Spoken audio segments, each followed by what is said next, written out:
Hello बच्चों, आज हम देखने जा रहे हैं पार्ट नंबर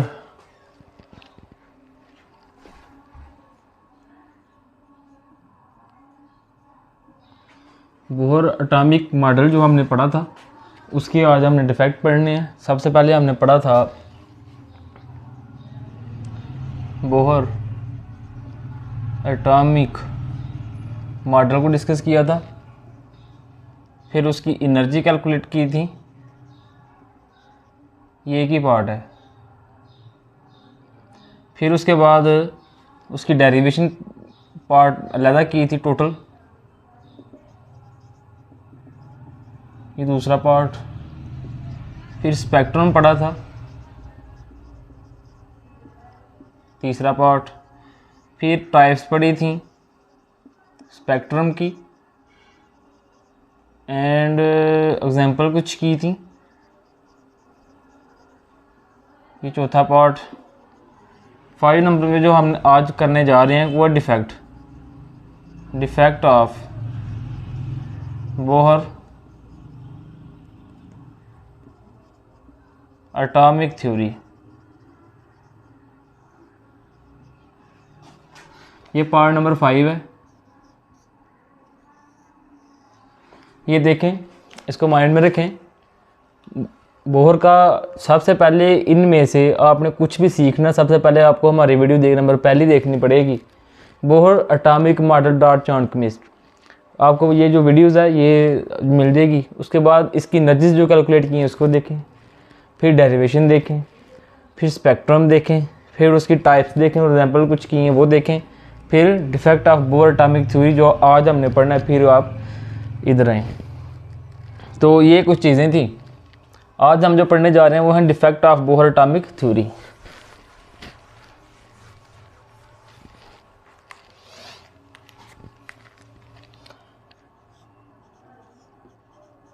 डिफेक्ट ऑफ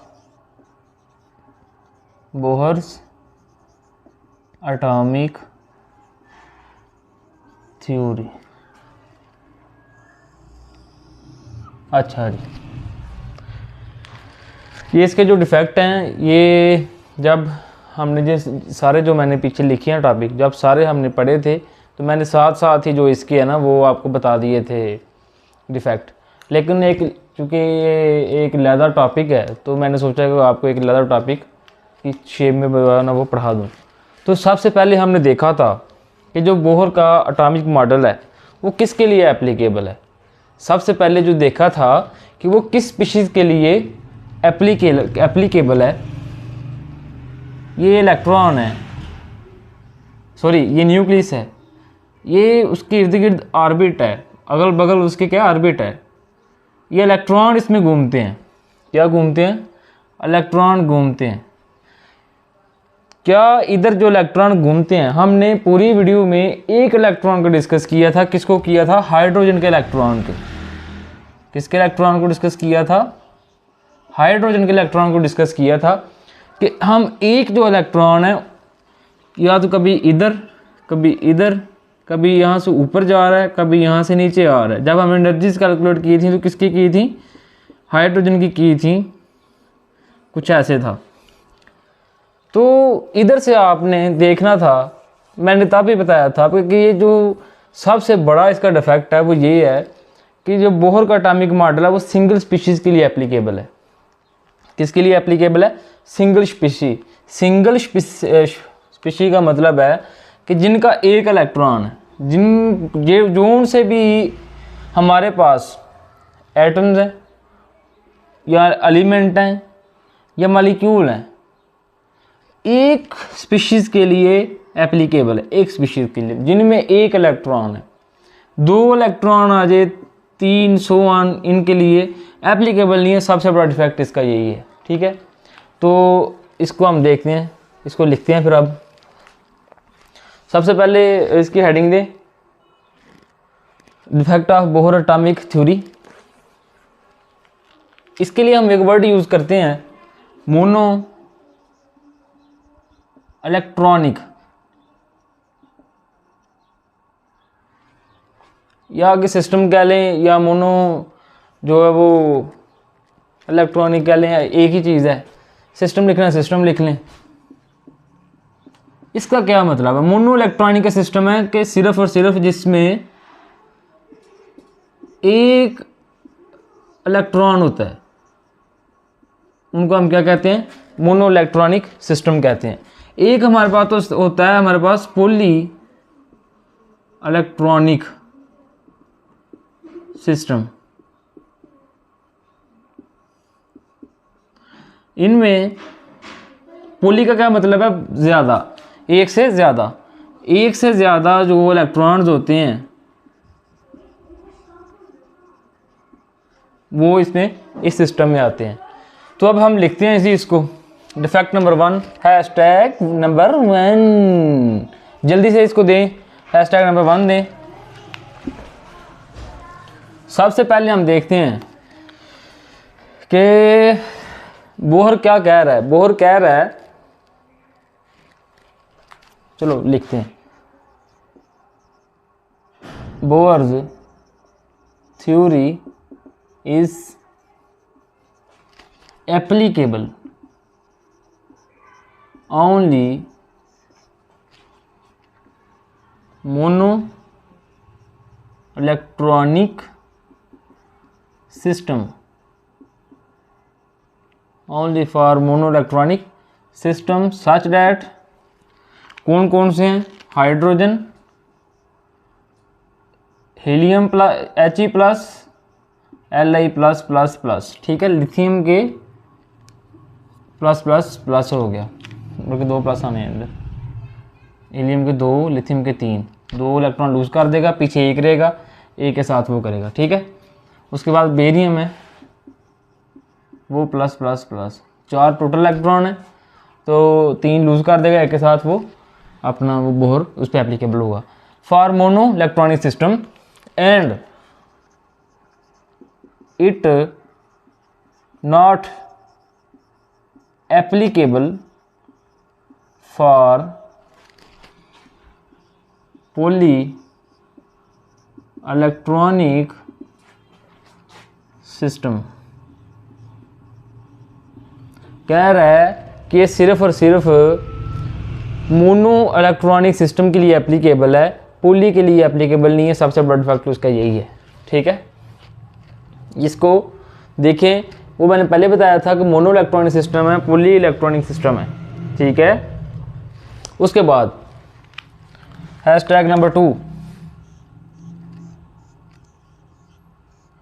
जो दूसरा डिफेक्ट है इसका, इसमें बोहर ने कहा था कि जो इलेक्ट्रॉन है, ये देखें, जो ये न्यूक्लियस, जो इलेक्ट्रॉन है वो घूम रहा है, इलेक्ट्रॉन घूम रहा है न्यूक्लियस के इर्द गिर्द।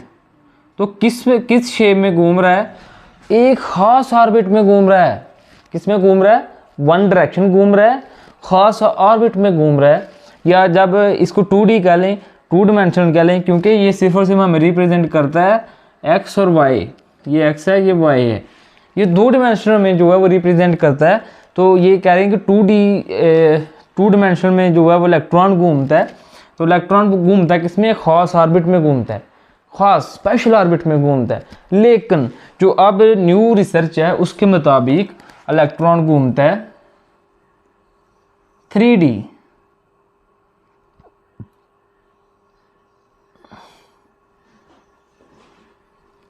इलेक्ट्रॉन क्या घूमता है कि 3D इलेक्ट्रॉन घूमता है। इसमें जब इलेक्ट्रॉन का कंसेप्ट आया था, बोहर को मैंने पढ़ाया था, तब मैंने बताया था जो एक इलेक्ट्रॉन है वो एक वेव शेप है। क्या शेप है? वेव शेप है। इलेक्ट्रॉन किसी भी एक ऑर्बिट में आपको नहीं मिलेगा। इलेक्ट्रॉन इस ऑर्बिट में मिल सकता है, इधर भी मिल सकता है, इधर भी मिल सकता है। तो इसकी कोई ख़ास जो है वो लोकेशन नहीं होती। ये था सिर्फ लोकेशन के लिए, तो लोकेशन इसकी कोई ख़ास नहीं, ये घूमता रहता है। लेकिन घूमता जो अभी न्यू रिसर्च है उसके मुताबिक 3D जो है वो इसकी डायमेंशन है। तो ये बोहर का जो उसने बताया था वो क्या हो गया? गलत। ये क्या हो गया? गलत। लिखते हैं इसको, अकॉर्डिंग टू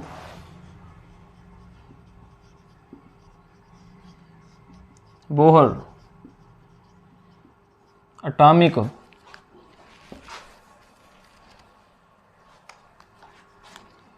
इसको इधर मैं बना देता हूँ।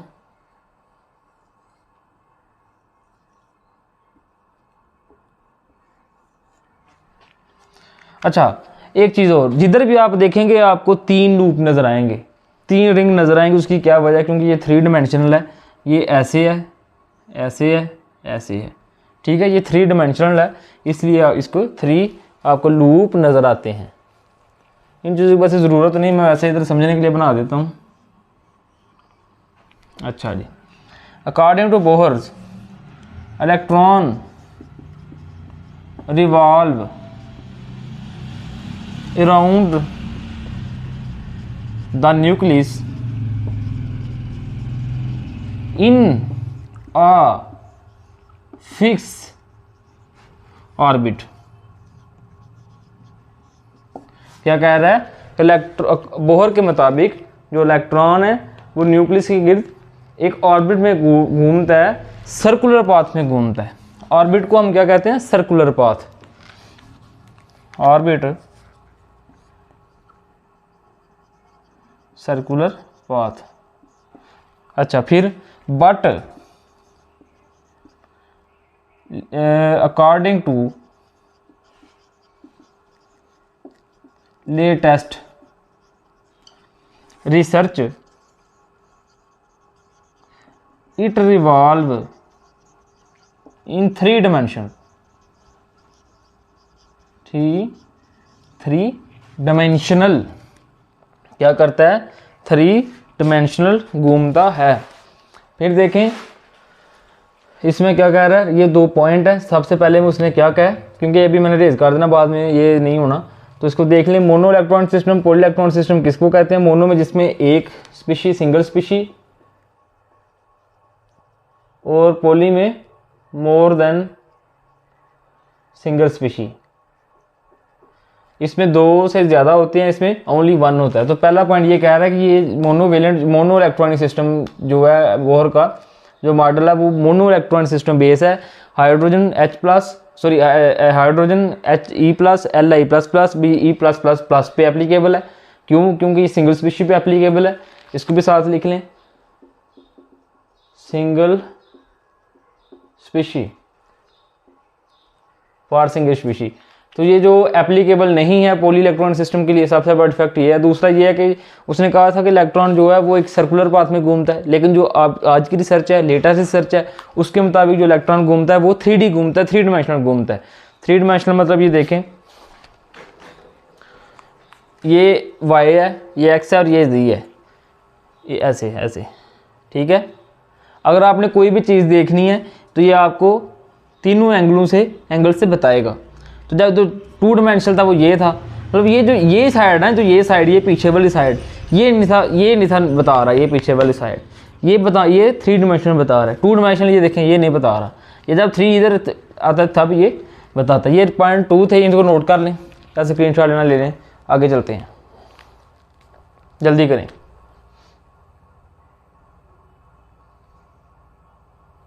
अच्छा कर लिया, अभी आ जाएं।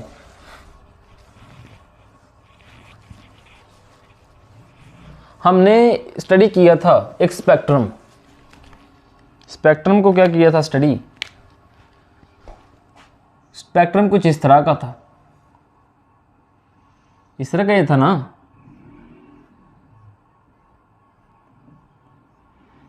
यही था ना स्पेक्ट्रम। नहीं पता आपको स्पेक्ट्रम का, तो हमारा पिछला लेक्चर देखें तो आपको समझ आ जाएगी। अच्छा, 2 तरह की माइक्रोस्कोप होती हैं, मैं आपको एग्जांपल देने लगूँ। 2 तरह की माइक्रोस्कोप होती हैं। एक हमारे पास है सिंपल या कंपाउंड माइक्रोस्कोप,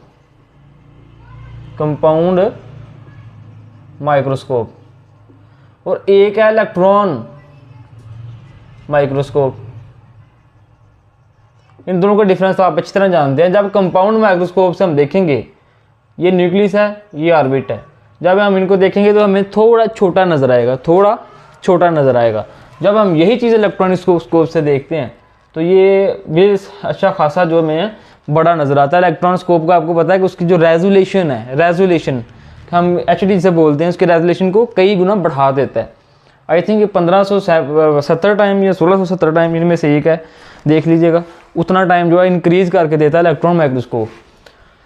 अच्छा, तो जब ये स्पेक्ट्रम है, ये हमारे पास स्पेक्ट्रम है, जब हमने स्पेक्ट्रम को इलेक्ट्रॉनिक माइक्रोस्कोप में देखा, किस में देखा, पहले कौन सी कंपाउंड, कंपाउंड का ऐसा था, छोटी बारीक थी, आम कंपाउंड जो छोटा स्ट्रक्चर बताता था। जब हमने इलेक्ट्रॉन माइक्रोस्कोप में इसको देखा तो उसमें हमें क्या नज़र आया कि जो ये स्पेक्ट्रम है, ये एक स्पेक्ट्रम है, ये वाला, ये जो स्पेक्ट्रम है ना, ये वाला, ये एक स्पेक्ट्रम है, और इसमें आगे मजीद फाइन लेयर्स हैं, fine break layer, break layer है, ब्रीक, बिल्कुल ब्रीक लेयर है इस स्पेक्ट्रम में, हम उसको कहते हैं फाइन लेयर, ब्रीक लेयर। तो इन लेयर्स को डिस्क्राइब करने के लिए बोहर्स की जो थ्योरी है वो नाकाम होगी। बोहर्स की जो उसने थ्योरी दी थी वो क्या होगी, बिल्कुल ज़ीरो होगी। तो हैशटैग नंबर दें 3। अच्छा, इसमें क्या कहता है according to Bohr theory, when spectrum of lines goes under study in high resolution microscope and seen some fine layers in spectrum, कुछ जो बारीक, इस चीज़ को ही हमने इसको ही हमने इधर लिख दिया है कि जब हमने स्पेक्ट्रम को इलेक्ट्रॉन या हाई रेजोल्यूशन स्कोप में देखा, तो इलेक्ट्रॉन हाई रेजोल्यूशन स्कोप जो है उसको ही कहते हैं जो चीज़ को बड़ा कर, कई गुना बड़ा करके दिखा देती है, तो उसको हम इलेक्ट्रॉन माइक्रोस्कोप बोलते हैं। जब हमने इस माइक्रोस्कोप में देखा, हमने क्या देखा कि फाइन लेयर्स हैं, स्पेक्ट्रम में फाइन लेयर्स हैं, तो इनको बोहर नहीं डिस्क्राइब कर सका, इनको बोहर नहीं डिस्क्राइब कर सका। So Bohr can not be described. ये था तीसरा, थर्ड वाला डिफेक्ट किसका, बोहर की थ्योरी का। अच्छा जी, अब एक चीज़ और देखते हैं कि क्वांटम नंबर, क्या देखते हैं, क्वांटम नंबर देखते हैं। इसके साथ ही जो है वो लिखते हैं पापा पापा पापा। अच्छा, क्वांटम नंबर देखते हैं। कहता है कि प्रिंसिपल क्वांटम नंबर जो है, क्या है, प्रिंसिपल क्वांटम नंबर। ये किसने बताया था इसके मतलब, ये बोहर ने बताया था। किसने बताया था इसके मतलब, बोहर ने बताया था कि क्वांटम नंबर है क्या। पहले सबसे पहले हमने ये देखना है क्वांटम नंबर,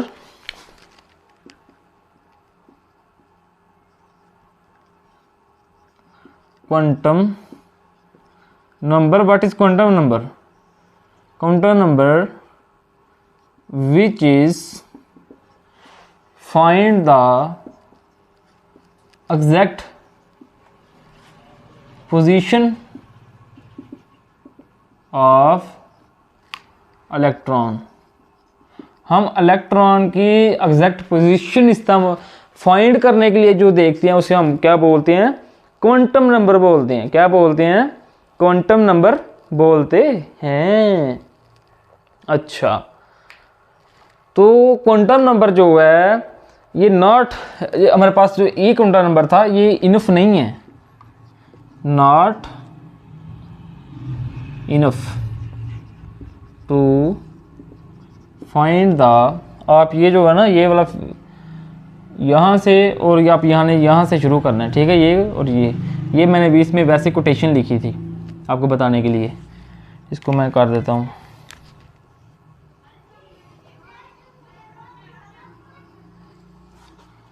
अच्छा, क्वांटम नंबर इधर लिखना है, quantum number not enough to find the position of electron. जो क्वांटम नंबर है ना, वो एक क्वांटम नंबर को है वो नहीं है, इनफ नहीं है, तो फाइंड या describe the position of electron. तो फिर क्या हुआ, फिर ये हुआ कि इसकी थ्योरी इधर भी फेल हो गई। फिर एक एंड अदर, फिर और क्वांटम नंबर आए, and other quantum number are formed such that azimuthal quantum number, azimuthal quantum number जो है, इस तरह क्वांटम नंबर 3-4 और हैं, वो आए, उनको भी हम डिटेल से डिस्कस करेंगे आगे जाके। तो इन्होंने फिर क्या किया था कि जो एग्जैक्ट पोजीशन ऑफ इलेक्ट्रॉन की है वो भी जो है डिफेक्ट, सॉरी बोहर की जो थ्योरी है वो क्या होगी, फेल होगी। ये हमारा हैशटैग नंबर 3। इसको देखिए, इसको समझिए, इसको पढ़िए, फिर उसके बाद कमेंट सेक्शन भर दीजिए कि सर फलानी चीज़ की समझ नहीं आई, इस चीज़ की समझ नहीं आई, फिर हम आपको समझाएगा। अच्छा, ये था पॉइंट नंबर 3। उसके बाद पॉइंट नंबर 4 जो हमारा लास्ट पॉइंट है, पॉइंट नंबर 4 बड़े ध्यान, इसको अच्छा नोट करें, जल्दी करें, नोट करें, नोट करें, नोट करें।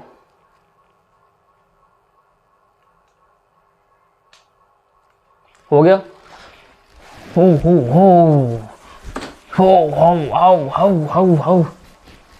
अच्छा, अब हम देख रहे हैं वेरी वेरी इंपॉर्टेंट क्वेश्चन जो है बहुत ज़्यादा बार प्रीवियस बोर्ड में आ चुका है, इसको मैं रेड करने लगा हूँ। What is Zeeman and Stark effect.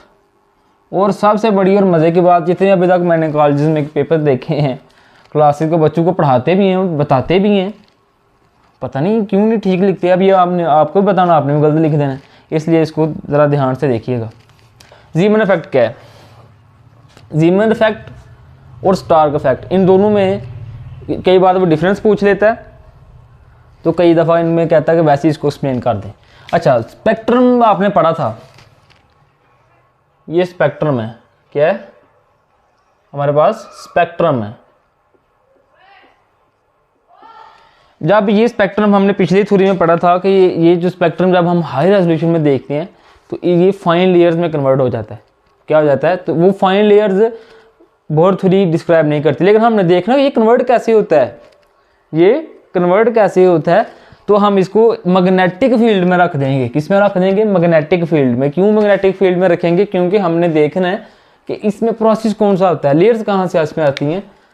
तो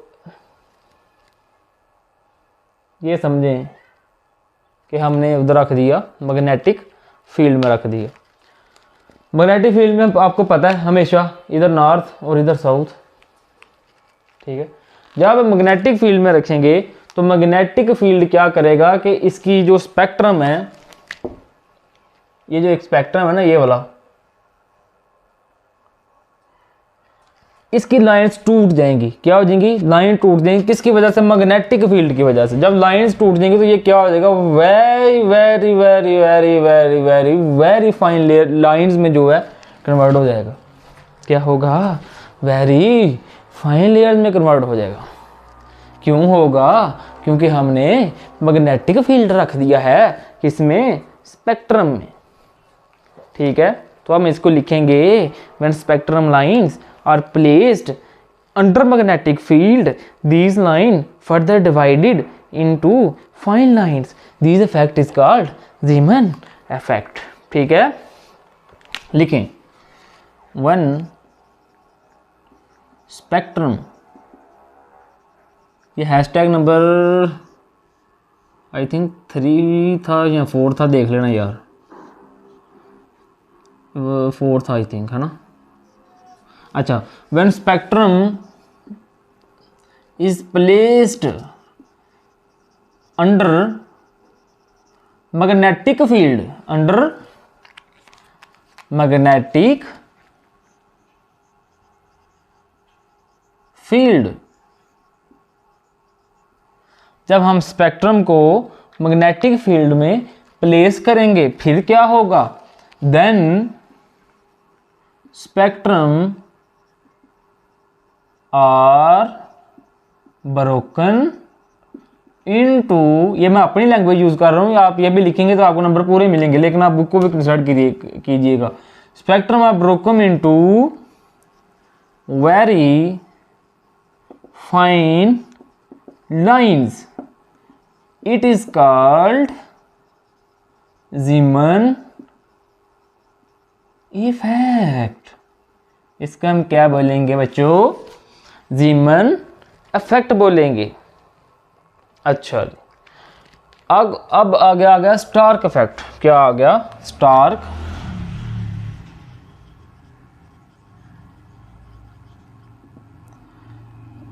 effect.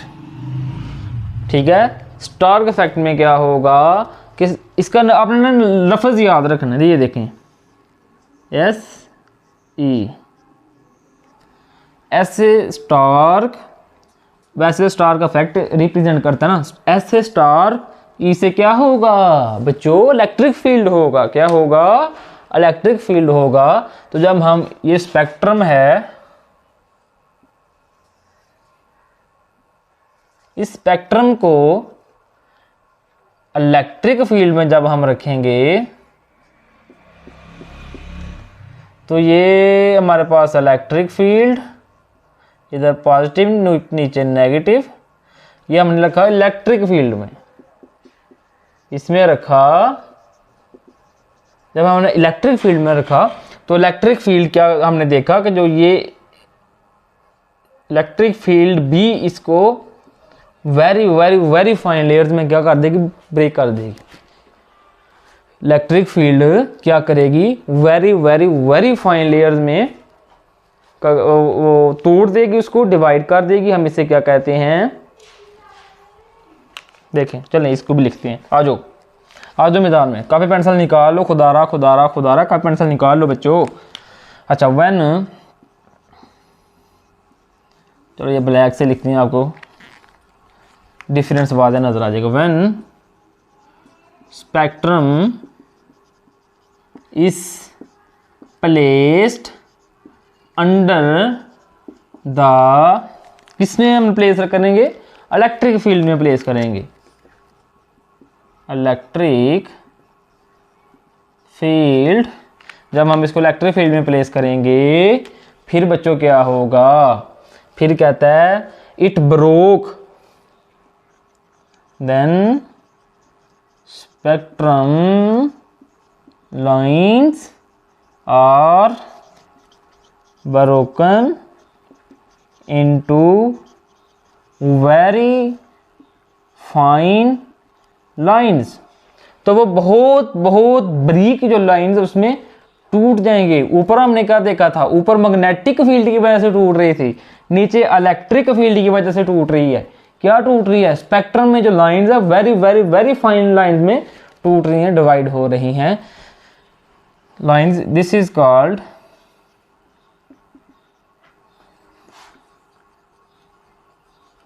Stark effect. This is called Stark effect. दोबारा देख लें कि अच्छा हाँ, ये इसको नोट करें।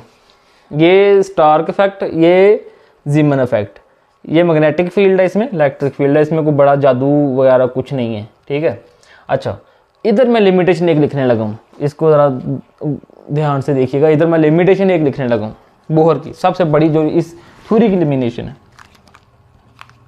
Bohr theory can not explain the, किसको एक्सप्लेन नहीं कर सकी? दो चीज़ों को एक्सप्लेन नहीं कर सकी। कौन सी है? पहले नंबर पे है स्टार्क इफेक्ट और दूसरे नंबर पे Zeeman effect. Zeeman effect and Stark effect. बच्चों ये दो चीज़ों को एक्सप्लेन नहीं थी कर सकी जो मेन थी, ज़ीमन इफेक्ट और स्टार इफेक्ट को। तो ये था defect of Bohr atomic model. So आज एटॉमिक स्ट्रक्चर का लेक्चर नंबर 5 कंप्लीट हुआ। ये लेक्चर नंबर 5 जो है ये था हमारा डिफेक्ट का। तो बाकी जो थ्योरीज आज कंप्लीट हुई बच्चों, जिनके आपके पेपर फर्स्ट ईयर का आ गए हैं, तो आपके लिए बेस्ट ऑफ लक। तो इसको देख लीजिएगा, इसमें कौन कौन सी चीज़ न्यू मिली है आपको। जो भी आपको इस लेक्चर, मेरे लेक्चर में आपको जो भी कोई नई चीज़ सीखने को मिलती है, कमेंट में मुझे लाजमी बताएं। देखते रहिए, हंसते रहिए, मुस्कुराते रहिए, साथ साथ साथ साथ लेक्चर्स को पढ़ते रहिए। बहुत बहुत शुक्रिया।